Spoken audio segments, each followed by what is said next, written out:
Salut à vous les amis. Avez-vous remarqué que certains occidentaux ont une drôle de façon de voir le monde?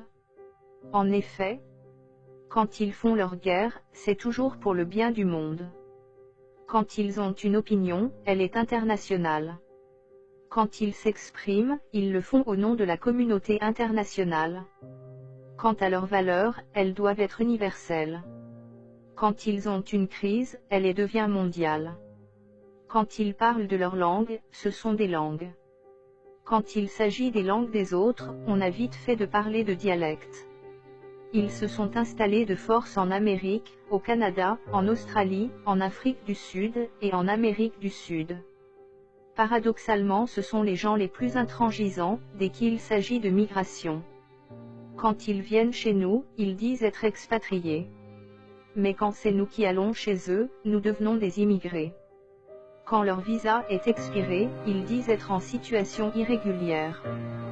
Dès que la même chose nous arrive, nous devenons des sans-papiers. Quand ils résistent à un oppresseur, ce sont des résistants. Si nous faisons la même chose, nous devenons des maquisards. Quand ils font la guerre à des peuples pour leur voler leur pétrole, ça s'appelle installer la démocratie.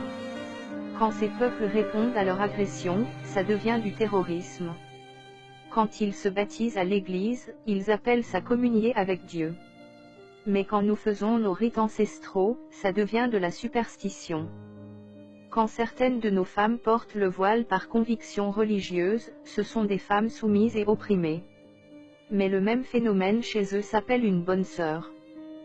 Quand ils promettent des biens et services pour gagner des marchés, ça s'appelle du lobbying. La même chose chez nous, devient de la corruption.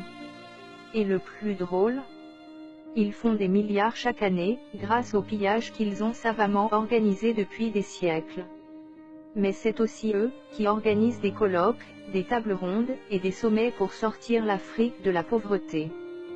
Quand on est africain, et qu'on entend ça, on est juste plié de rire.